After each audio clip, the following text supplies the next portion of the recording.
네, 오늘 현주자님들과 계속 시리즈로 나누는 주제의 말씀입니다. 그리스도인들의 경제생활. 그래서 오늘은 교회 재정을 이제 어떻게 사용해야 하나에 관한 주제가 되겠습니다. 우리가 그동안 이제 개인의 직업과 경제 활동에 대해서도 공부를 했고, 또 나의 물질을 어떻게 사용해야 하나, 그래서 이제 헌금에 대한 원리를 말씀을 드렸고, 또 저저번 주였죠? 저저번 주에는 이제 구제와 빌려줌의 원리에 대해서도 배웠습니다.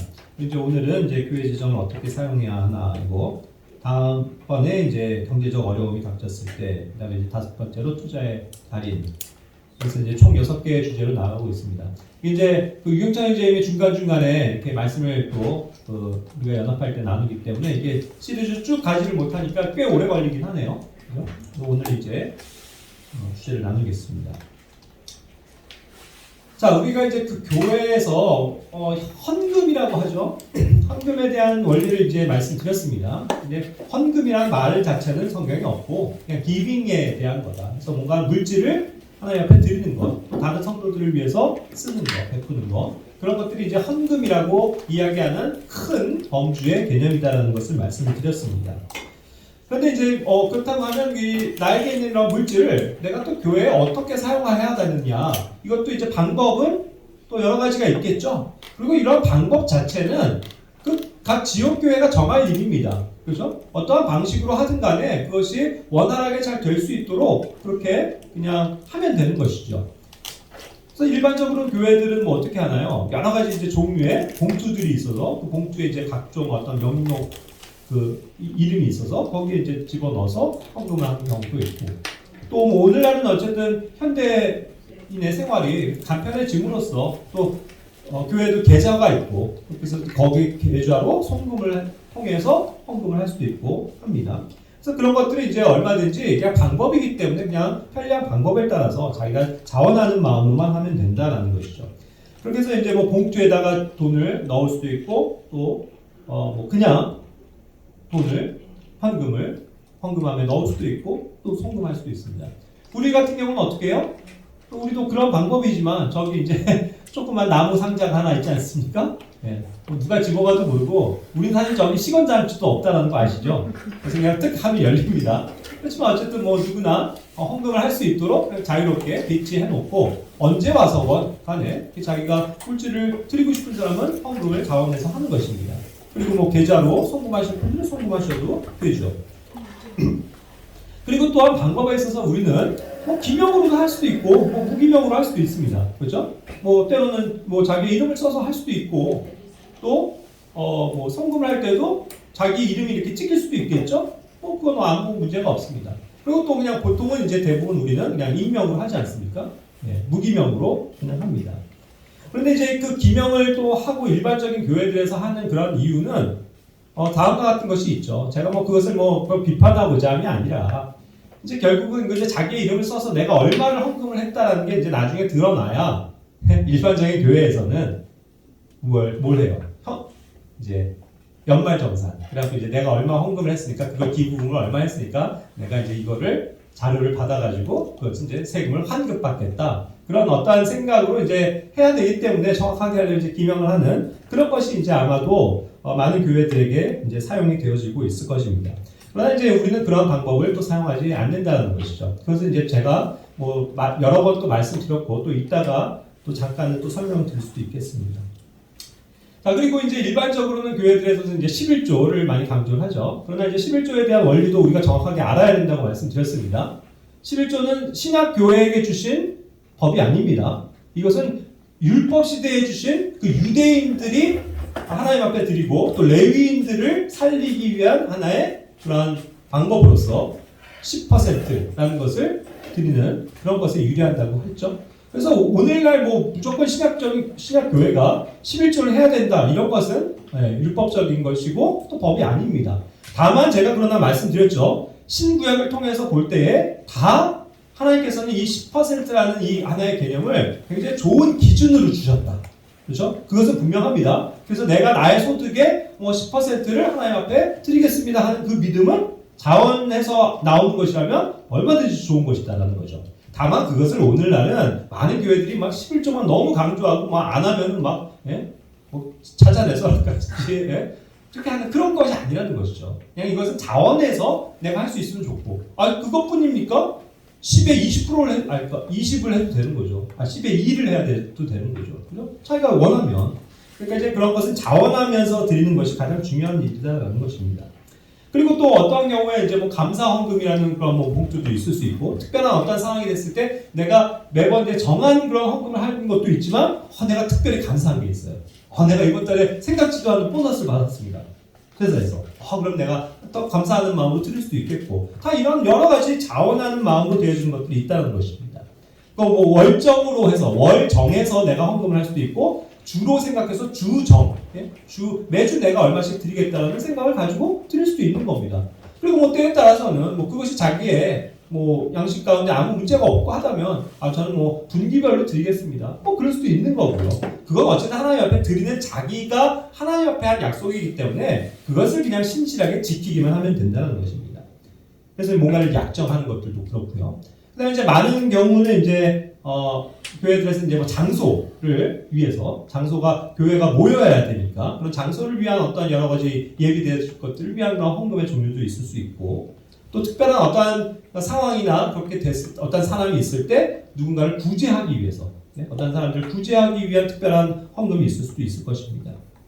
그런 이제 다양한 목적이 있을 수 있고, 또 그런 것들을 우리 교회에서는요 그냥 우리가 헌금을 그냥 정리함에 있어서 편하게 하기 위해서 이제 그런 것들을 그냥 특별 헌금이라고 부르는 겁니다. 그죠? 그럼 자기가 그냥 개인적으로 정해서 내는 그런 헌금 말고도 특별한 목적을 위해서 헌금을 할 때도 그런 것을 우리는 그렇게 부를 수 있다, 명칭할 수 있다는 것이죠. 그래서 예를 들어서 우리는 어떻게 합니까? 내가 특별한 헌금이라고 하는 것은 물론 내가 교회 앞에 헌금을 드리지만 저 성도가 참 많이 지금 어려움을 겪고 있는 것 같은데 누구누구를 위해서 써주세요 라고 해서 헌금을 할 수도 있다는 거죠. 그래서 우리는 항상 그런 식으로 헌금을 지금 하고 있습니다. 그런 것들이 다 자원에서 하는 것이고, 또 즐거운 마음으로 하고, 또 교회가 무리 없이 할 수 있는 하나의 방법적인 것들이라면 얼마든지 할 수 있다는 것입니다.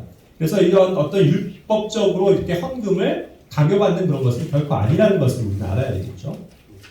그리고 뭔가를 이제 서원하는 그런 헌금들도 있을 수 있겠고요. 근데 이제 또 뭐 그런 것도 우리가 너무 기복적인 그런 신앙이 돼서는 안 된다는 걸 잘 아실 겁니다. 예를 들어서 뭐 일반 교회에서는 우리 그러지 않지만 막 그런 것들 많거든요. 막 고3이 되면은 막 학부모가 막 헌금을 서원 헌금도 해요. 우리 자식을 꼭 이번에 좀 대학에 좋은 데를 좀 가게 해주십시오 하면서 제가 이렇게 드리고 또 나중에 합격을 하면 제가 또 2배를 드리겠습니다. 뭐 이런 식으로 서원하는 헌금들도요 종종 있어요. 그렇게 써서 내고 그런 목사님들이 그거 봉투 보고 축복하겠습니다 하면서 막 축복하고 그런 것들이 굉장히 많단 말이죠. 근데 우리는 그런 것들을 이렇게 그런 뭔가를 바라고, 그죠? 그런 마음으로 또 하나님 앞에 내가 이걸 드렸으니까 하나님 저에게 이걸 복 주세요 하는 그런 기복적인 마음으로 가지고 신앙생활을 하고 또 헌금을 하는 것은 아닙니다. 그렇죠? 그러나 어쨌든 자기가 정말 뭔가 주님께 드리고 싶은 마음으로 내가 뭐 하나도 서원하고 그랬잖아요. 그런 면에서 이제 내가 주님께 드리겠습니다는 순수한 그런 의도는 충분히 또 필요할 수도 있는 것입니다. 자, 그렇게 해서 이제 예를 들어서 사도행전 4장 34절부터 이제 37절까지의 말씀을 잠깐 인용을 하면은요. 초대교회는 그래서 어떻게 풍성하게 헌금을 했는지, 드렸는지에 대해서 우리가 잘 알고 있죠. 그래서 이 신약교회는 너무나도 그리스도에 대한 사랑이 충만했습니다. 그리고 곧 주님의 왕국이 임할 것이라는 그런 어떤 시대적인 그러한 사명 가운데 있었죠. 그래서 내 옆에 있는 그 유대인들입니다. 유대인 교회, 유대인 형제들에게 정성 사랑을 베풀고 그렇게 해서 아무도 핍전한 사람이 없게끔 하는 그런 놀라운 사랑이 충만했었던 시기였던 것을 아시죠? 그런 이제 것에 발로 해서 자기의 어떤 재물들을 아낌없이 드렸습니다. 그리고 자기의 것을 자기 것이라고 여기지 않고 공동으로 소유할 수 있을 정도의 믿음을 발휘했었다는 얘기죠. 특정한 하나의 시대에, 과도적인 시대에. 그래서 그것이 결코 오늘날 시대에는 적용되어지는 것은 아니냐라고 분명히 말씀드렸습니다. 그래서 우리가 뭐 공동생활하고 뭐 우리 재산 다 팔아서 누구 다른 사람들 섬겨야 되고 그런 것은 아니라는 거죠. 자, 그러나 어쨌든 그러한 사랑의 발로 해서 이들은 이와 같이 아낌없이 드렸습니다. 어떤 사람들은 그래서 자기가 가지고 있는 집도 팔고 땅도 팔아서 그 재물을 교회 앞으로 가져왔다는 얘기예요. 그래서 더 가난한 사람들을 위해서, 형제 자매들을 위해서 쓸 수 있도록 그렇게 아낌없는 배품을 했었다는 거예요. 그것이 이제 그리스도의 사랑 안에서 되어진 일이겠죠. 그러니까 얼마든지 그것은 좋은 일입니다. 우리가 그럴 수 있는 믿음만 있다면. 예. 그러한 가운데서 이제 뭐 바나바 같은 사람도 자기의 땅이 있었는데 그걸 다 팔아가지고 드리지 않습니까? 이런 것들이 교회를 아름답게 하고 교회에 그런 부족함이 없게 하는 그런 면에서 굉장히 놀라운 역사였다라고 말씀을 드릴 수 있는 거죠. 자, 이와 같은 방법으로 어쨌든 우리는 자유롭게 헌금하시면 됩니다. 그렇죠? 자기가 얼마를 하든 간에 액수가 중요한 거 아니라고 분명히 말씀드렸죠. 그래서 그냥 기쁜 마음으로 어떠한 방법으로든 주님 앞에 드리시길 바랍니다.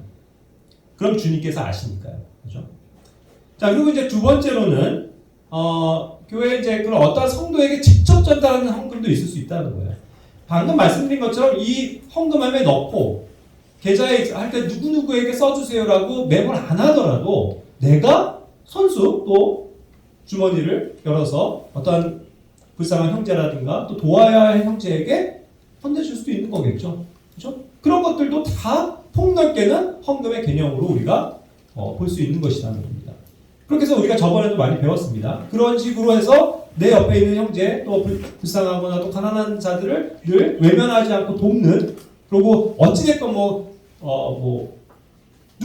누가 되었든 서로 사랑하고 섬기고 돕고 대접하는 그런 것들이 행위가 주님 안에서의 좋은 그런 헌금의 사용이라는 것을 말씀드렸죠. 그러니까 그것을 실천을 하면 됩니다. 다만 이것에 있어서는 이제 우선순위가 바뀌면 안 돼요. 첫 번째는 그냥 교회에 드리는 게 좋습니다. 그래야 교회는 교회의 필요에 맞게끔 지혜로운 자들이 그것을 쓸 것 아니겠어요? 근데 이제 내가 내 주머니에 있는 그 헌금을 내가 알아서 쓸 거야 하면서 내가 저 사람 이번 달에 저 사람한테 베풀고 이번에는 저 사람이 좀 부족한 거니까 내가 저 사람한테 직접 줄 거야 하는 식으로 하다 보면 교회 질서가 없어지게 되죠. 그리고 또 혼란이 올 수 있습니다. 그리고 자기가 직접 줌으로써 이 사람이 드러나기 때문에 자기의 의가 될 수도 있단 말이에요. 그렇기 때문에 이제 항상 헌금은 우리가 보이지 않게끔 그냥 누구도 모르게 넣어서 그냥 그것을 교회가 알아서 사용할 수 있도록 하는 것이 더 좋은 방법이라는 것은 알고 계셔야만 합니다. 자, 그렇다면 이제 조금 더 본론적으로 들어가서 교회 재정과 그런 개인의 헌금은 이런 일들에 이제 쓰여져야 한다. 그 사용 범위, 사용처 이런 거에 대해서 조금 생각을 해볼게요. 첫 번째는 교회는요, 헌금이 있을 때 이것을 무엇에 사용해야 되냐? 첫 번째로는 늘 그 교회 안에 있는 가난한 성도들을 위한 사랑으로 쓰여져야 합니다. 우리가 저번에 이제 유경찬 회장님도 그 체리티에 대해서 설명을 하셨는데 이 사랑이야말로 지극한 형제 사랑입니다. 그리스도로부터 온 사랑이죠. 그 사랑이 내 안에 있습니다. 그럼으로써 내가 다른 사람들을 사랑하고 섬기는 일을 해야 되는데 그것이 이제 물질로서도 섬기는 일에 해당된다는 것입니다. 그래서 우리는 항상 우리 주변에 있는 가난한 성도들을 항상 배려하고 그들을 섬기는 일들을 물질로서도 해야 하는 것입니다. 로마서 15장 26절에서도 예루살렘의 그런 가난한 성도들을 위해서 또 어려움을 겪고 있는 그러한 성도들을 위해서 많은 교회들이 자발적으로 헌금들을 했습니다.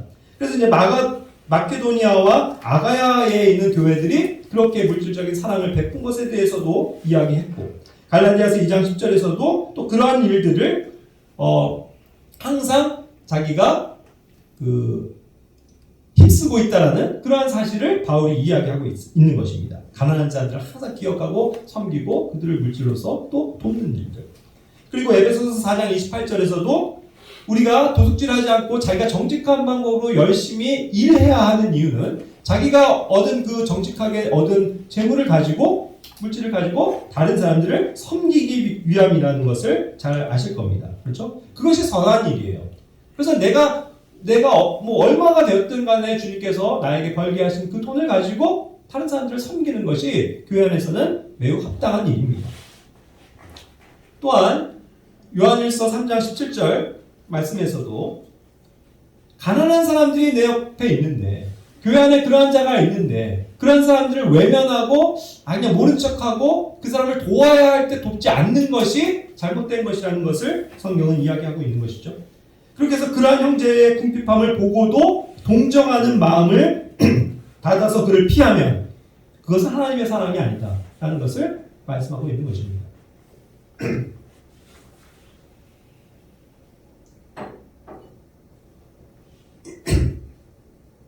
예. 디모데전서 5장 16절에서도 또 그렇기 때문에 교회 안에는 어떠한 경우에 이제 과부가 있을 수도 있습니다. 그리고 또 포화가 있을 수도 있어요. 이러한 자들이 사실 동서 복음을 막론하고 항상 어려움을 겪고 있는 그런 층 아닙니까? 그렇죠? 그런 사람들이 가장 이 경제적 활동을 하기가 참 어려운 것이 맞습니다. 그렇죠? 그렇기 때문에 교회는 그러한 자들을 항상 알아보고 그런 사람들을 도울 준비가 되어 있어야 하고 실제로 물질로서도 돕는 일들이 필요한 것을 성경은 기록하고 있는 것이죠.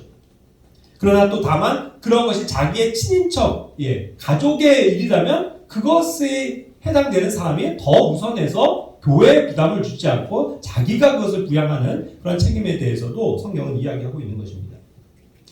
그래서 야고보서 1장 27절에서도 말씀하시지만 정말 더럽지 않은 그런 행위, 신앙 행위, 정말 좋은 어떤 신앙심이라고 하는 것은 그냥 뭐 성경 내가 많이 알고 뭐 내가 기도 열심히 한다 뭐 이런 걸 얘기하는 게 아니라 내 옆에 있는 성도들을 또 어려운 사람들을 항상 돕는 그러한 것이 가장 순수한 아주 바람직한 신앙행위라는 것을 성경은 늘 말씀하고 있다는 것입니다. 그것을 우리가 기억해야만 하겠죠. 자, 그리고 두 번째 항목으로는 교회는 이제 어떻게 이런 헌금들을 써야 하나. 두 번째로는 주님의 일, 즉 교회를 섬기는 자들을 위해서 또 교회는 이 물질을 사용해야 합니다. 그러나 이것은 좀 이렇게 폭넓게 또 우리가 이해해야 하고 또 이것을 세대적인 경륜 가운데서 그러니까 과도기적인 측면에서 어떻게 이런 것들이 변하고 있는지에 대해서도 좀 폭넓게 보아야 할 필요가 있습니다.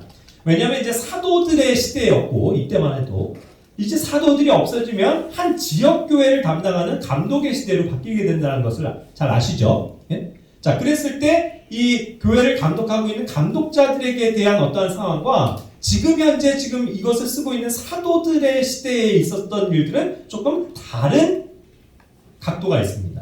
그래서 이제 그것을 좀 이해를 해야 할 필요가 있는데 어쨌든 우리가 잘 아는 말씀처럼 고린도전서 9장 5절부터 쭉 해서 이제 12절까지에 보면은 그것을 얘기하고 있는 거예요. 이 사도에 대한 얘기인데 사도 바울 자신도 바나바도 그렇고 사도입니다. 다만 이방인들을 위한 사역을 하는 사도이죠. 그런데 이 사도들의 권한은 뭐냐면 어디든 간에 범지역적으로 가서 복음을 전하고 거기서 교회를 세우고 거기 있는 교회 형제자매들을 여러 가지 말씀으로 양육시키는 그러한 일들을 일정 기간 하는 거죠. 그리고 또 다른 지역으로 옮기고 하는 것들이 이제 사도의 사역이었던 것입니다. 자, 그럴 때 많은 여행을 해야 되잖아요. 이쪽 지역도 갔다 저쪽 지역도 갔다가 또 저기서도 복음을 선포하고 이렇게 해야 되는데 그것을 자기들이 예전에 베드로도 그랬잖아. 모든 것을 버리고 주님을 따른 그들이 어떻게 뭐 그런 물질들을 공급받을 수 있겠습니까? 그죠? 그래서 사실 아무것도 가진 것이 없어요. 그러한 가운데서도 믿음을 가지고 그냥 나아가는 것입니다.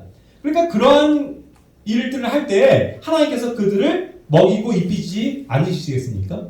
분명히 하나님의 사람들을 통해서 필요한 물질들을 공급하실 것입니다. 그렇죠? 그런데 그것이 결국 그런 교회들의 어떤 책임이 되었다는 거죠. 그래서 이 교회에도 또 말씀 사역을 하고 또 다른 교회 지역으로 옮겨갈 때 또 그 여행을 위해서도 경비를 마련하고 형제님 이것을 쓰십시오 하고 사랑으로 선물하는 그런 것들에 의해서 이들이 굶지 않고 그렇죠? 그런 필요들을 채워 나가면서 계속 이 사역을 할 수 있었다는 것입니다. 자, 그러할 때 그러한 어떠한 그 권한이 받을 수 있는 권한이 사도들에게 분명히 있다라는 것을 설명하고 있는 것이죠. 심지어는요, 베드로 같은 사람은 자기의 아내를 어떻게 했다고요? 많은 경우 데리고 다녔다는 거예요. 그렇죠? 그래서 자기 자매까지 데리고 갑니다. 그럼 이제 예를 들어서 아주 못된 사람들은 그럴 거예요. 저 사람 혼자 저기 하기도 우리가 서포트하기도 힘든데 뭐 자매들까지 데리고 다녀갖고 우리한테 부담을 줘? 뭐 이렇게 하는 나쁜 사람들도 있을 수 있겠지만 결국 그렇게 교회는 받아들이지 않았다는 거죠. 그걸 당연히 하고 또 그들이 갈 때 열심으로 후원하고 그렇죠? 있는 동안에 또 그들을 대접하고 그럼으로써 교회의 사역을 위해서 복음의 사역을 잘 할 수 있도록 물질로서도 섬겼었던 것들이 그 지역 교회들의 역할이었다는 겁니다. 사도들은 이와 같은 방식으로 일했어요. 자, 그래서 사도들이 어떤 뭐 직업을 가지고 일정 기간 딱 가서 거기 어떤 지역에 가서 거기서 일하고 급여받고 그래서 또 사역하고 그랬으니까 대부분 딱 두 사람, 그죠? 두 사람 빼고는 그런 방식으로 안 하고 다 교회의 서포트를 받았다는 거예요. 그렇죠? 그렇죠? 그래서 이제 예를 들어서 그런 것이 합당하다는 겁니다. 이것이 이제 사도 시대뿐만 아니라 감독의 시대로 넘어와서 디모데전서 5장 17절, 18절에서도 보면 그것이 감독에게까지도 분명히 그러한 원리가 적용이 되고 있다는 사실을 아실 겁니다. 사도들에게는 당연히 그와 같은 것들을 했을 뿐만 아니라 감독이라고 하면 한 교회를 감독하는 자죠. 교회의 장로입니다. 그리고 목자와 교사의 은사를 가지고 말씀을 가르치는 자죠. 이런 사람들이 교회에 있는데 이런 사람들이 있을 때 이들의 어떠한 필요를 채우려고 노력하는 성도들이 있었다는 거예요. 그러나 이것이 그렇게 해서 의무적으로 그러한 사도들처럼 모든 어떠한 경비를 내는 그런 것은 아니었습니다. 왜 그러냐면 한 지역교회의 감독이라 하면 그 사회에, 그 지역에 정착해서 사는 사람 있잖아요. 그렇죠? 우리가 여기서 향동에서 있는데 저는 여기에 향동에 거주하고 있습니다. 실제로. 그렇죠? 그러면서 자기의 일을 한다고요. 뭔가의 일을. 그렇게 해서 자기의 또 필요를 채울 수 있죠. 그러니까 감독은 그 지역사회에서 있으면서 지역교회를 섬길 때 자기가 하는 일들을 하면서 그 일을 병행할 수 있는 사람들이라는 뜻이에요. 그러니까 무조건 전심으로 사역한다라는 그런 전심사역자가 아닙니다. 그렇게 할 수 있는 사람도 있지만. 그렇죠? 그러니까 얼마든지 이것은 이렇게도 적용은 될 수 있었던 것이고 그렇기 때문에 교회는 이러한 감독자를 어떻게 한 거예요? 알아본다라는 표현이 중요한 거죠. 존경할 자로 여긴다는 거예요. 이 형제님이 이와 같이 우리를 위해서 수고하시는데 그 말은 뭐예요? 저 형제님도 그냥 자기가 자기 일 하면서 열심히 살면 잘 먹고 잘 살 텐데 이건 자기가 하는 일을 다 많이 내려놓고 교회를 위해서 저렇게 수고하고 있으니 저런 형제님을 존중해주고 존경해주고 또 여기서 얘기한 것처럼 이렇게 할 수 있을 때 이렇게 물질로서도 섬길 수 있으면 그것이 좋은 것이다라는 그러한 믿음을 가지고 있어야 된다는 거예요. 교회는 언제나. 그렇죠? 이런 어떤 폭넓은 이제 시각이 중요합니다. 자, 그러한 가운데서 한 사람, 특이한 사람이 나오는 거죠. 그것이 누구냐면 사도 바울이에요. 아까 같이 얘기한 것처럼 모든 사도들은 그와 같은 이제 후원을 받으면서 일했지만 사도 바울만큼은 자기는 그렇게 하지 않았다는 거예요. 오히려 더 많은 지역을 여행했습니다. 그렇죠? 그냥 저 유럽까지도 그냥 몇 차에 걸쳐서 복음을 전하면서 배를 타고 강을 건너고 바다를 건너고 산을 넘고 그렇죠? 광야를 지나고 하면서 자기의 손수 일해가면서 그런 일들을 했었다는 것을 보여주잖아요. 그러면서도 누구에게나 어떤 교회 성도들에게서도 어떤 물질을 탐하지 않았다라고 고백하고 있습니다. 내가 이 사람에게 내가 이렇게 수요구했으니 나에게 좀 서포트를 해주시오라든가 이 사람에게 물질을 요구하거나 그러지 않았다는 거예요. 그렇죠? 그것은 자기에게 주신 특별한 은사였습니다. 하나님께서 그렇게 일하도록 또 그에게 선물로 주셨다는 것을 얘기하는 거죠. 그래서 이 바울은 특이하게도 항상 주는 것이 받는 것보다 복되다라는 이 사실을 항상 마음 가운데 기억하면서 그것을 다른 성도들에게도 권면하면서 그와 같은 방식으로 일했다는 거예요. 오히려 자기가 벌어서 어떤 지역교회에 가서 그것을 가난한 사람들을 위해서라든가 더 주고 베푸는 삶을 살면서 사역을 했지 누군가로부터 받으려고 하지 않았다는 거예요. 그러니까 굉장히 이것은 특별한 은사였던 것이 맞습니다. 그렇죠? 베드로나 다른 사람들은 다 그런 권리를 누리고 있을 때 이 바울과 바나바만큼은 자기들이 실제로 일을 해서 그러한 필요들을 채워나가고 있었다는 것이죠. 그러니까 얼마나 이것이 특별한 은사입니다. 그렇죠? 그럼에도 불구하고 자 이것은 또 사도 바울이 그렇게 또 일함에도 불구하고 어떠한 성도들은 또 자발적으로 그와 같은 바울의 수고를 알고 그를 위해서 열심으로 또 후원해주는 성도들도 있었던 것은 맞아요. 그랬을 때 또 바울은 또 그것을 감사하게 받고 또 다른 사역을 위해서 사용했을 것이 맞습니다. 그러니까 일반적으로는 자기가 어디에 거하더라도 일을 했다는 것입니다. 자, 바울이 했던 일이 뭐예요? 천막을 만드는 일이었습니다. 텐트 기술자죠. 그 당시에 굉장히 그 유목 사회에서 굉장히 중요한 거죠. 굉장히 고급 기술을 가졌던 거예요. 다행히 또 이 고급 기술을 가지고 잘 교육도 받은 사람이기 때문에 자기의 스스로의 필요를 채울 수 있는 능력이 있었던 거예요. 그렇죠? 그러니까 가는 곳에서 또 유대인들을 만납니다. 항상 유대인들이에요. 먼저는 유대인들 회당 가서 유대인들을 만나고 그러면서 거기에서 같이 텐트를 만드는 사람이 있으면 내가 좀 같이 일하겠습니다 해서 같이 일했다는 거예요. 그래서 폼사스를 받고 그것을 가지고 선교를 했다는 거죠. 그런 어디를 다니더라도 할 수 있는 기술이 있었던 거예요. 예를 들자면 베드로는요 그게 안 돼요. 그렇죠? 베드로의 기술은 뭡니까? 어부잖아요. 그 사람은 바다에 나가면 그냥 물고기 만난 물 만난 물고기 마냥 그러면서 능력을 발휘하겠죠. 제가 좀 고기 좀 잡아드리겠습니다 할 수 있겠지만 이 수많은 산간지역 유대 땅 척박한 광야 이런 데서 뭘 할 수 있어요? 어부가. 그죠? 그러니까 기술이 없다는 말이에요. 그러니까 그런 사람들은 더욱더 어떤 교회를 위한 어떤 필요가 교회를 통해서 채워질 수 있음이 분명하죠. 그러나 또 바울은 자기가 그것을 할 수 있었단 말이에요. 그리고 바울의 사역의 방식은 일정 기간 있었던 겁니다. 한 일주일만 있고 떠나는 게 아니고 굉장히 할 수만 있으면 많은 시간을 거기에 있으면서 많은 사람들에게 복음을 전했죠. 에베소서 같은 데서는 막 2년이나 넘게 막 복음을 전해서 거기에 있는 아시아에 있는 사람들이 모두가 다 막 복음을 들을 정도였잖아요. 그렇죠? 그러면서 거기에서 있는 동안 일할 수 있는 여건이 충분했다는 거죠. 자, 어쨌든 이와 같은 방법을 하는데 이러한 사도 바울의 수고를 알고 또 그들을 협력하고 후원하는 사람도 많이 있었다는 거죠. 그래서 빌립보 교회가 특히 그러했습니다. 특히 빌립보 교회는 이 바울을 굉장히 사랑하고 그를 돕기 위해서 항상 물질로서도 나누어 주었었던 교회라고 지금 빌립보서 4장 15절에서 얘기하고 있는 거죠. 심지어는 자기가 빌립보에 있을 때만 서포트를 한 게 아니라 다른 지역 데살로니가에 있을 때도 그 후원금을 보내어줬었다는 사실까지도 기억하고 있는 것입니다. 그렇죠? 그래서 어쨌든 우리는 이런 말씀을 적용할 필요는 있습니다. 갈라디아서 6장 6절 말씀처럼 말씀 안에서 가르침을 받는 자는 가르치는 자와 함께 모든 좋은 것을 함께 나눈다라는 이런 표현이 결국 이제 물질로서 썼을 때도 communicate라는 말은 소용이 적용이 된다는 거 아시죠? 그래서 물질로서도 서로 소통하는 것을 뜻합니다. 그래서 서로 물질을 나누는 것도 의미가 있어요. 그리고 1차적으로는 또 우리가 뭐예요? 서로 대화하고 서로 의사소통하는 것 그것이긴 하지만 그런 소통의 하나의 그 교제 가운데서 중요한 측면은 서로 물질을 서로 나누는 일도 있는 것이다라는 거죠. 그렇게 했을 때 이 말씀을 또 오해하면 안 되는 게 말씀을 배우는 사람은 무조건 그 말씀을 가르치는 교회의 목자와 교사에게 그에게 좋은 걸 항상 나눠줘야 된다. 이 개념은 아니라는 거예요. communicate라는 단어 자체는 애초에 쌍방의 것입니다. 쌍방.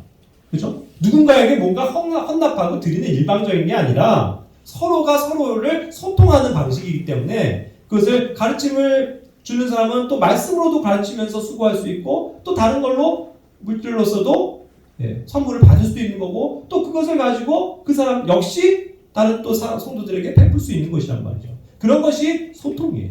의사소통. 그렇죠? 그런 가운데서 어쨌든 다른 지역교회 성도들도 이 바울과 항상 소통하려고 했었다는 것을 우리가 알아볼 수 있는 것입니다. 그렇죠? 그리고 고린도후서 11장 8절 9절에서는 그렇기 때문에 바울은 이런 면에서 자기를 오히려 공격하는 이 고린도 교회에 대해서 좀 책망을 했었던 적이 있거든요. 자기를 오해하고 사도를 자꾸 사도권을 깎아내리는 그런 사람들 앞에서 내가 잘못한 게 뭐냐. 오히려 내가 그런 권리가 있음에도 불구하고 내가 너희에게 안 받지 않았느냐. 그래서 뭐예요? 내가 너희를 섬기기 위하여 다른 교회들로부터 고린도 교회에는 전혀 손을 벌린 적도 없고 그런 어떠한 그 오해받을 일도 하지 않았다는 거죠. 여기에서의 뉘앙스는. 그런데 오히려 그 어려움을 알고 다른 교회, 다른 지역 교회의 성도들이 자기에게 이런 것들을 보내줬다는 얘기예요. 그래서 내가 이렇게 표현하는 거죠. 내가 고린도 교회 여러분들을 섬기기 위해서 다른 교회로부터 강탈한 거가 됐네요. 그럼 이렇게 역설적으로 표현하는 표현입니다. 그렇죠? 그래서 어쨌든 중요한 것은 자기는 한 번도 이런 것을 강탈로 한 것이 아니고 항상 자원하는 마음으로 손수 일하고 그렇죠? 그럼에도 불구하고 또 하나님께서는 부족한 것을 늘 채워주셨다는 그것에 대해서 이야기하고 있는 겁니다. 그러면서 뭐예요? 항상 자기가 그렇게 일했던 방식은 다른 사람들에게 짐이 되지 않게 하기 위함이었다. 그거죠. 그게 굉장히 중요한 원리입니다. 자, 우리는 서로에게 짐이 되어지면 안 되잖아요. 그리고 오히려 다른 사람들의 짐을 져주는 것을 성경은 가르치고 있죠. 그런 것을 힘써 지키는 사람이 있어서 대표적으로 먼저 실천해야 될 사람이 누굴까요? 저는 그것이 교회의 감독이라는 거예요.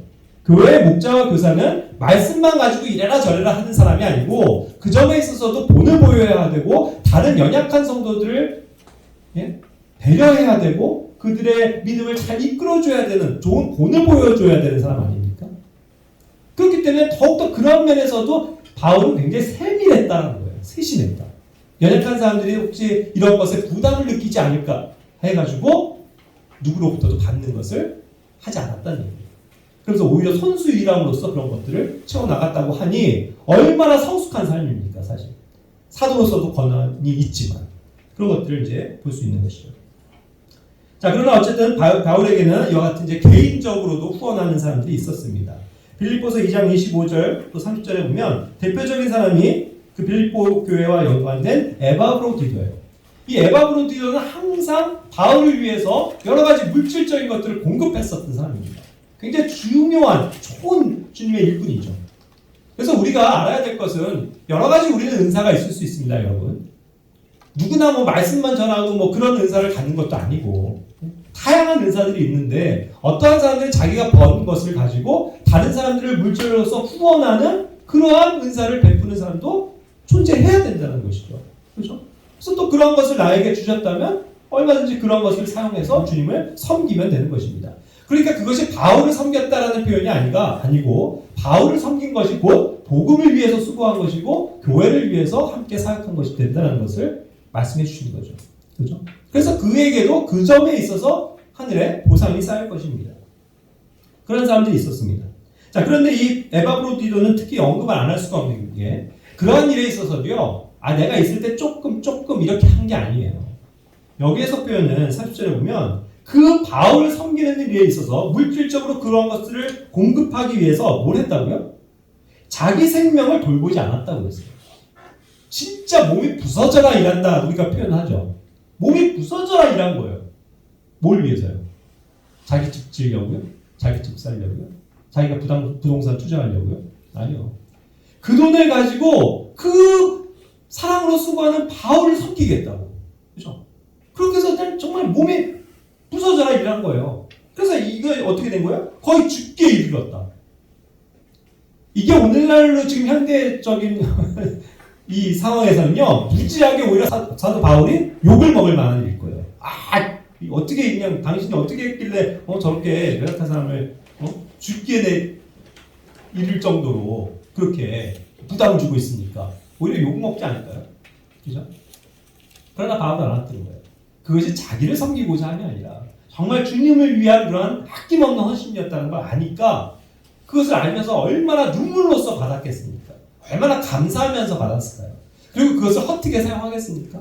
아니었을 거예요. 정말 그것을 감사하는 마음으로 이 형제가 이렇게 이 일을 위해서 수고했는데 내가 이것을 정말 주님을 위해서 헌신하고 내 삶을 드려야지 하면서 더 많은 도전과 분발할 수 있도록 채찍질했을 것이라는 거죠. 그래서 우리는 이런 면에서도 다른 사람들을 또 교회를 섬길 수 있는 준비가 되어 있어야만 합니다. 이왕 하는 거 정말 열심을 다해서 힘을 내서 이 일들을 할 수 있다면 너무나도 좋은 건 아니겠습니까?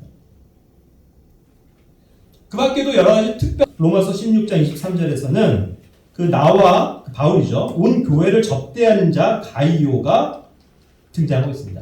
가이우스라고 하는 이 사람은 고린도에 있었던 굉장히 특별한 성도인데 이 사람은 항상 다른 사람들을 대접하고 다른 사람들을 돕고 물질로서 후원하는 그런 역할을 했었던 매우 훌륭한 본이 되는 사람입니다. 가이오. 그래서 요한 3서 1장 1절에서도 이 사람을 요한도 알고 있는 거예요. 사도 바울만의 사랑하는 사람이 아니고 요한에게 있어서 굉장히 사랑을 받는 가이오.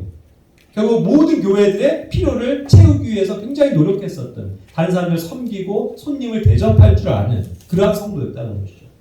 그러한 삶을 우리가 지향해야 한다는 것입니다. 그죠?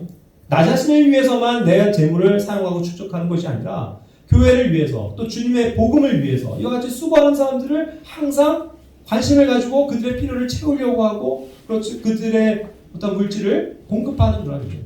또 선교의 그러한 현장에서 수고하는 분들을 위해서 계속 또 헌금을 보내는 일. 그런 것을 할 수 있다면 우리도 이와 같이 가이오 같은 그러한 칭찬을 하나님 앞에서 받게 될 줄로 믿습니다. 그죠? 그 다음에 이제 그 자매 베베를 또 보실 수 있습니다. 베베는 자매예요. 모든 사역이 이렇게 형제들에게 의해서만 진행되는 것은 아닙니다. 이와 같이 교회 안에 있는 귀한 자매를 통해서도 주님께서는 큰 일들을 하세요. 그런데 이 베베는 조금 나이가 있었던 것 같은데 바울의 항상 조력자였습니다. 항상 바울을 도와주고 그를 섬겨주는 구조자가 되어주는 그런 역할을 했었던 것이 바로 이 베베죠. 겐그리아에 있는 교회의 종이라고 표현합니다. 그렇죠? 어떤 말씀을 사역하는 그러한 사람은 아니지만 굉장히 교회 안에서 중요한 은사를 가지고 섬겼었던 그런 자매였던 거죠. 물질로서 그렇게 바울을 섬겨주고 도와주고 또 바울뿐만 아니라 속해 있는 교회의 성도들을 위해서 그와 같이 수고했었던 거예요. 그래서 자기와 많은 사람의 구조자가 되어줬다라고까지 표현하는 겁니다. 구조자 뭐예요? 생명을 구출해 주는 거예요. 어떠한 경우에 이런 구조의 역할이 필요한 겁니까? 무슨 일이 있었길래? 바울은요, 수많은 경우 옥에 갇혔습니다. 옥에 갇히면 어떻게 풀려났어요? 빌립보의 사건처럼 하나님의 어떤 강권적인 역사가 일어나서 나오는 경우도 있지만 대부분 어떻게 해서 나오는 겁니까? 로마에서도 마찬가지지만 보석금을 내야 되는 거예요. 그 당시엔 또 그런 것들을 요구했고 오늘날도 그럴 거예요. 그러니까 그것을 어떻게 합니까? 그럴 때 자발적으로 이러한 자매가 나서줘서 돈을 지불해서라도 데리고 왔다는 거죠. 그게 구조예요. 그와 같은 어떤 변호 비용도 쓰고 그를 구출해주는 데 쓰고 또 얼마나 많은 이렇게 고난을 당했습니까? 바울이 다쳤을 때도 치료해주고 이런 영역도 다 구조자로서의 역할이겠죠. 그런 일들을 했다는 거예요. 그러니까 이러한 이름이 성경에 기록되고 얼마나 아름다운 자매로서의 표본으로 제시가 되고 있는 것입니다.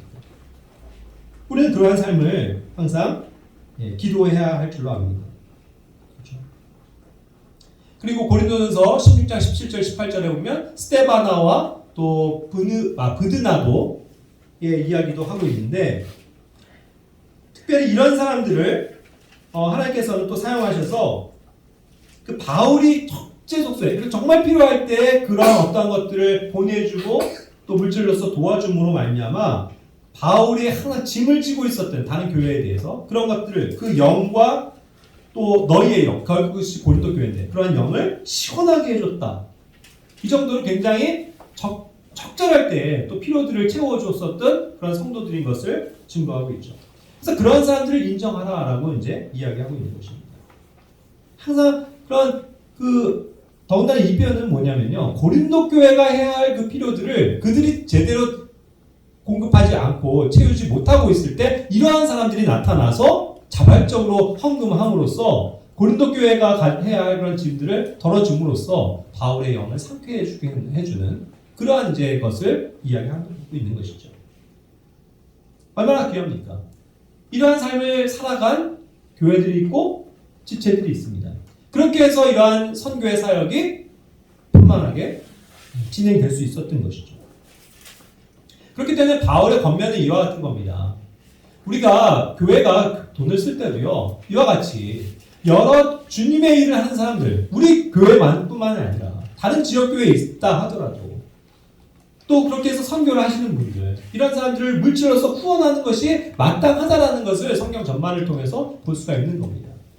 디도서 3장 13절에서는요, 누가 나오냐면 이제 율법사 세나라고 얘기했고 이제 아볼로가 나오는데 모르겠어요. 이 율법사라고 한 것이 복음서에서는 항상 이 로이어 하면은 맞아요. 율법을 연구하는 율법사들인데 지금은 이 율법과는 상관없는 신약 교회잖아요. 이방인들의 교회고 더군다나 그런 가운데서 무슨 율법사가 필요하겠습니까?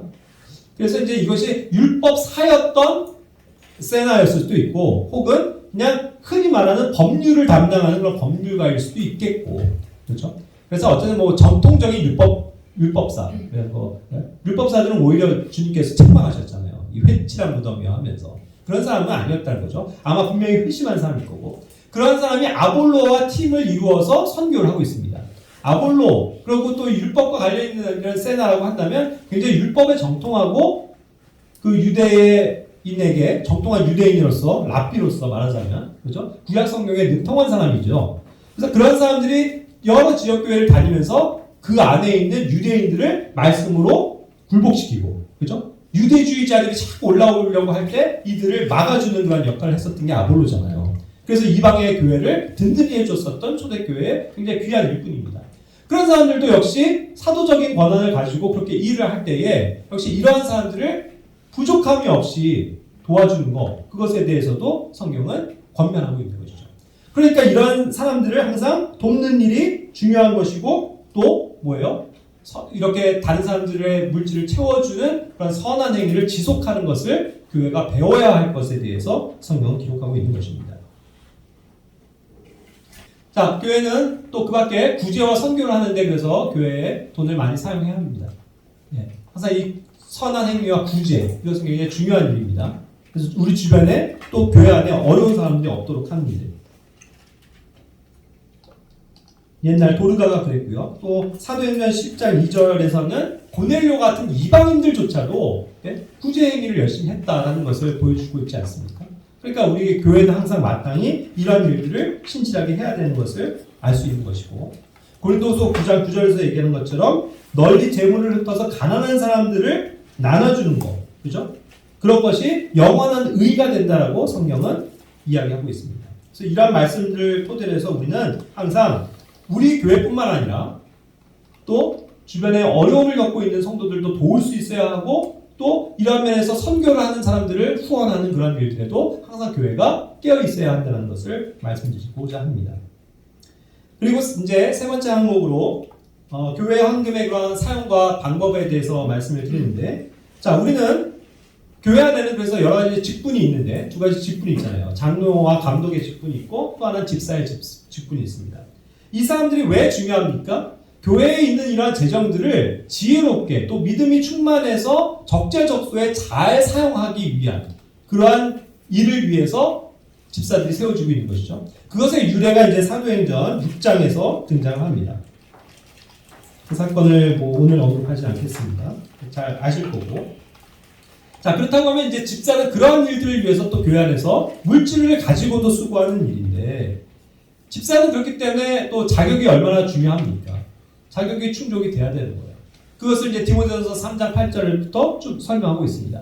그래서 우리는 세상에 있는 교회들처럼 아무나 그냥 나이만 있으면 무슨 집사님 부르고 하는데 그것이 성경적이 아니라는 것을 우리 분명히 압니다. 집사는 오로지 자격이에요. 장로와 감독이 자격이 충분해야만 그것이 인정되어야만 할 수 있는 것처럼 집사들 또한 이와 같은 수많은 자격이 충족돼야만 할 수 있다는 것입니다.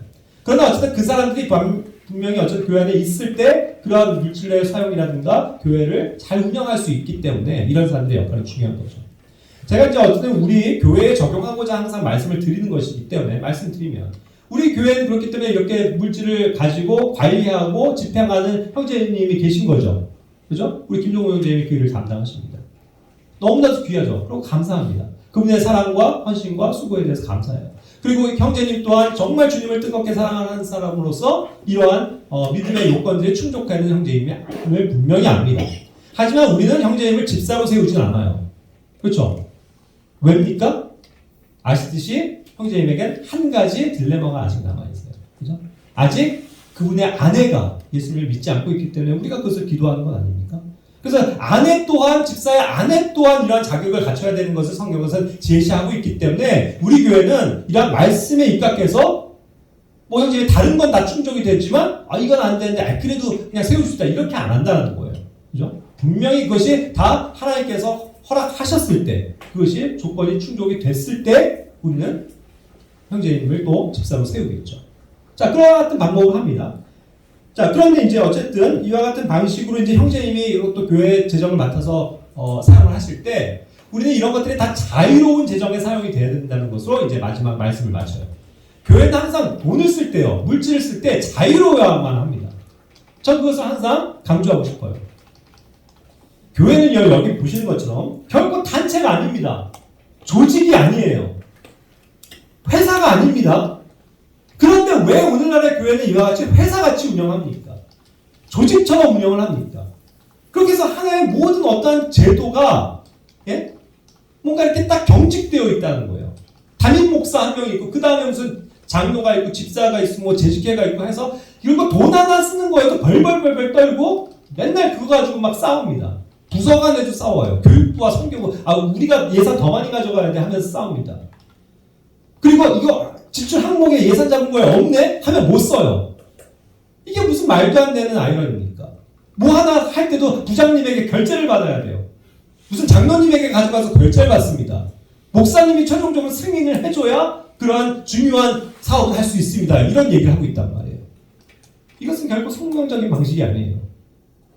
이건 자유로워야 합니다. 자유롭게 주님을 위해서 써주세요 하고 우리는 맡기는 건 아닙니까? 그래서 형제님께서 관리를 하시는 거예요.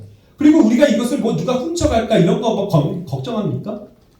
그래서 많은 교회들은 제도적인 장치를 둬요. 매번 감사하고 막 영수증 어디 써야 하면서 감사하고 체크하고 이 사람이 제대로 쓰고 있나 일거수일투족을 본다고요. 그런데 우리 교회는 그렇게 합니까? 우리 안 해요. 우리 영수증 필요 없어요. 우리 그와 같은 믿음을 가집시다. 왜요? 영수증 하나 우리가 헛하게 쓰겠습니까? 우리가 그럴 만한 사람에게 돈을 맡기는 거겠어요? 아니라는 얘기예요. 저도 수많은 이런 생각을 할 때 제가 이제 뭐 이렇게 쓰고 형제님께 보고합니다. 알려요. 형제님 뭐 이것을 위해서 이렇게 썼습니다. 영수증 당연히 있지만 그거 뭐 맨날 인증해갖고 올리고 하는 거 아직 않아요. 형제님은 믿으시는 거죠. 제가 이런이라도 뭐 19,000원, 990원이면 그냥 그거지 내가 뭐 착복했을 거라고 의심하는 게 아니지 않습니까? 여러분들도 마찬가지고요. 뭐 식사를 위해서 뭐 얼마가 들었습니다. 체로비 청구할 때도 그냥 그걸 믿는 거예요. 왜요? 우리 성도들을 믿으니까요. 내 가족인데 우리에게 거짓말하지 않을 거라는 믿음이 있기 때문입니다. 그건 아니에요? 그러니까 투명해진 거예요, 여러분. 그래서 돈이 얼마가 되더라도 우리는 이것을 이 사람이 갖고 튀는 거 아니야? 실제로 그런 일들 많아요. 바깥 교회에서. 그래갖고 그 사람 잡아갖고 고소하고 형사 고발하고 횡령하고 그런 것들 많습니다. 근데 우리 교회는 물론 사람이 연약한지라 그런 오류에 빠질 수도 있겠지만 정말 구원받은 성도고 신실한 사람에게 그런 일들을 맡긴다면 그리고 그런 일들을 씀에 있어서도 신실한 사람들이 쓴다면 무엇이 문제겠습니까? 그렇죠? 그러한 신뢰가 있는 거예요. 그것이 사람을 위한 신뢰가 아니고 하나님께서 우리를 교회되게 하시고 교회가 그런 일을 함에 있어서 분명히 성령님께서 인도하실 거라는 확신이 있기 때문에 그 일을 하는 거죠. 그래서 우리는 지정에 대해서 연연하지 않습니다. 다른 교회처럼 뭐 예산 세우는 걸로 막 공동회의 하고서 막 맨날 며칠을 막 감사하고 예산 짜고 이런 일을 하지 않습니다. 있으면 쓰는 거고 없으면 안 하는 거예요. 그렇죠? 우리가 그렇게 쓰면서 한 번이라도 부족했던 적 있습니까? 애신원 선교를 하고 한번학교를 섬기고 서울역에 전도를 나가고 선교사들을 후원하고 하는 데 있어서 우리가 다 자발적으로 해서 다 채워졌지 무슨 예산 가지고 했냐고요. 그 예산이 없으니까 집회 못합니다. 이걸 거예요? 아니에요. 우리 그런 거에 연연하지 않아요. 있을 때 필요가 있으면 형제님 우리 이런 걸 좀 쓸까요? 좋습니다. 우리가 다 기꺼이 주님 앞에 드리는 마음으로 그걸 사용한다는 거죠. 그러니까 예산 세울 필요도 없고 또 2년 헌금이 남았을 때 이거 어떻게 하냐 이거 가지고 골치 아파하지도 않고 또 이거 지금 헌금이 부족한데요 이거 어떻게 하죠 이런 것도 염려하지 않습니다. 그냥 오로지 주님께서 채워줄 줄로 믿는 것입니다. 여러분. 그렇죠? 우리가 그런 마음 믿음이 필요한 거예요. 그리고 오늘날 교회처럼 교회의 최다 지출이 오늘날의 교회가 뭡니까? 그것도 교회당 관리이잖아요. 뭐 이렇게 100평 200평 2층, 3층 그런 거에 연연합니까? 바글바글 하더라도 있을 때까지 쓰고 없으면 뭐 확장할 수는 있겠지만 그런 교회당 그거를 뭐 성전이라고 얘기하면서 성전을 건축해야 된다는 그런 거에서 돈을 쓰고 싶냐고요. 우리는 절대로 그런 일을 안 써요. 우리를 위한 일을 쓰지 않습니다. 우리가 좀 불편하더라도 그 돈을 아껴서 다른 가난한 사람들을 위해서 선교를 위해서 쓰는 것이 합당하죠. 아멘? 그래야 돼요. 여러분 정말 우리가 그 말을 가지고 있어야 합니다. 그렇죠? 그래서 뭐 시설을 확충하고 그런 거에 투자하지 말자고. 근데 뭐 우리 분에 넘치게 좋은 장소를 주셨죠? 이거 감사하면 되는 거예요. 그냥 기쁜 마음으로 쓰면 되는 겁니다. 그렇죠? 그리고 또 두 번째 항목이 가장 많은 교회들이 사용하는 지출 내역이 뭐예요? 목회자 사람이란 말이에요. 그러니까 이것도 우리가 한번 재고를 해봐야 됩니다. 오늘날 현대 교회에 대해서. 우리는 그래서 그런 것을 비판하고자 하는 게 아니고 그런 것이 되다가 보면 전임 사역자 사역비로 이제 뭔가가 되어지다 보면 그만큼 어려움들이 교회 안에 있기 때문에 우리는 사도 바울의 원리도 따르지만 저 역시도 그러한 원리를 따라서 살아가는 거예요. 그죠? 교회에서 뭐 월급을 받고 뭐 재정적인 지원을 받고 일체 그거 하지 않습니다. 내가 그냥 스스로 벌면서 하면 되죠. 그게 더 자유로워요. 그죠? 그래야 내가 남들 눈치 안 봅니다. 그렇지 않겠습니까? 내가 성도로부터 교회로부터 월급을 받고 있다면 이게 얼마나 부담스러운 일이 되겠어요. 당신은 월급을 이렇게 받고 왜 이렇게 맨날 휴가를 자주 갑니까? 이런 소리 들을 수 있단 말이에요. 오늘날 그런 일들이 너무 많아요. 이만큼 했는데 이제 좀 삭감합시다. 또 반대쪽에서 조금 더 높여줍시다. 이런 거 가지고 싸움을 하고 있잖아요. 그런 인위적인 조직, 단체, 회사 운영하듯이 우리는 그렇게 하지 않습니다. 그죠? 그래서 이제 이런 면에서 우리가 서로를 신뢰하는 그런 믿음 가운데서 우리는 물질을 투명하게 쓸 거다. 하지만 우리가 허투게 쓰지 않고 한 달이면 한 달 항상 뭐가 나와요? 현황이 나오죠. 그래서 우리 익명이지만 얼마 헌금이 거쳤고 또 그것을 가지고 어떻게 사용했고 이것이 다 나옵니다. 그것을 보시면서 관심을 가지시고 교회에 내가 이런 필요를 위해서 또 써야 되겠구나 하고 헌금을 하면 되는 것이고 또 그것을 주님께서 행하신 것에 대해서 감사하고 그런 일들 맡은 사람들에 대해서 또 수고에 대해서 감사하는 그런 것만 있으면 되는 거죠. 그렇지 않겠습니까? 그래서 우리는 이런 면에서 어떤 세상적인 제도를 따르지 않기를 바라요. 제가 늘 말씀드리지만 이 말씀 굉장히 중요한 거거든요. 카이사르의 것은 카이사르에게, 하나님의 것은 하나님에게. 하나님에게 드릴 건 그냥 하나님께 심플하게 드리면 돼요. 그리고 그냥 주님께 맡기고 주님이 쓰시도록 하시면 되는 겁니다. 그런데 왜 우리는 그거를 어떤 인간적인 관여를 가지고 이걸 조목조목 들여다보고 이건 이렇게 써야 된다 저렇게 써야 된다를 하면서 제도적인 장치를 말하는 거죠. 그리고 왜 그런 것들을 하나님 앞에 들여놓고 세상에서 환급받겠다고 연말정산을 하기 위해서 기명으로 돌아서야 되죠. 우리는 그런 거에 대해서 주저함 없이 하나님의 말씀의 원리를 따르고자 한다는 것입니다. 여러분. 그래서 오해하지 마세요. 나중에는 우리도 켜지고 누군가는 좀 기부 이거 영수증 받아야 되는데요. 우리 교회는 안 됩니다. 죄송합니다. 연말정산 안 됩니다. 하나님께 드린 거잖아요. 근데 왜 세상에서 세금을 환급받겠다고 하세요? 그죠? 그래서 우리 철저하게 성경으로 돌아가야 돼요. 그래서 정말 성경이 말씀하시는 그러한 원리에 따라서 재정적으로도 투명한 교회가 되고 또 주님을 위해서 아낌없이 쓰는. 그래서 우리는 항상 원하는 게 뭐예요? 항상 제로가 되는 거예요. 매달 제로. 200만 원 거쳤습니다. 200만 원 선교와 교회를 위해서 다 썼습니다. 할렐루야. 네? 그래야 된다고요. 그럼 그 다음 때는 얼마 주실까? 주신 만큼 또 쓰고. 남아있는 게 그렇게 좋은 게 아니에요. 그죠? 다만 이제 어떻게 보면 이제 성경 같은 경우도 매달 이제 들어가야 될 거 많은데 갑자기 없으면 안 되니까 선물도 사야 되고 하는데 구호품도 사야 되는데 그러니까 이제 어느 정도 남아있는 건 그냥 남겨놓지만 그렇다고 해서 몇 달 안 가잖아요 우리. 자 그리고 마지막으로 당부드립니다. 현실자님들 그래서 매달 올라오는 이 현금 보고에 대해서 관심을 가지세요. 헌금 현황이 어떻게 돼가고 있는지 자기 가족의 일입니다. 내 가정의 일이에요. 우리 지금 가정의 형편이 어떤지 보셔야 된다고요. 이번 달 또 많이 났네. 내가 좀 더 내야 되겠는데. 이런 마음을 가지셔야 된다는 거예요. 그리고 이번 달 굉장히 많네? 그럼 나 안 내도 되겠네? 이거 아니라고요. 그렇죠? 항상 그런 식으로 악용하지 마시고 관심을 위해서 교회가 이런 일에 쓰고 있구나. 이렇게 밥값이 많이 드는구나. 이것을 아셔야 교회에 대한 사랑과 관심을 기울일 수 있다라는 것입니다. 그렇죠? 그래서 또 이제 폭넓게는 우리 교회에 해당되어지는 말씀까지 전망을 해보았습니다. 어쨌든 항상 제가 말씀드리지만 이런 재정에 대해서 얘기할 때는 솔직히 부담은 있습니다. 왜냐하면 돈 얘기이기 때문에 오늘날은 사람들이 돈 얘기 듣는 걸 굉장히 거부해요. 그러나 우리는 어때요? 항상 하나님의 말씀에서 투명해야 합니다. 솔직하게 얘기해야 돼요. 그죠? 그래야 교회가 아름답게 교회의 돈들을 사용할 수 있습니다. 기도하고 마칠게요.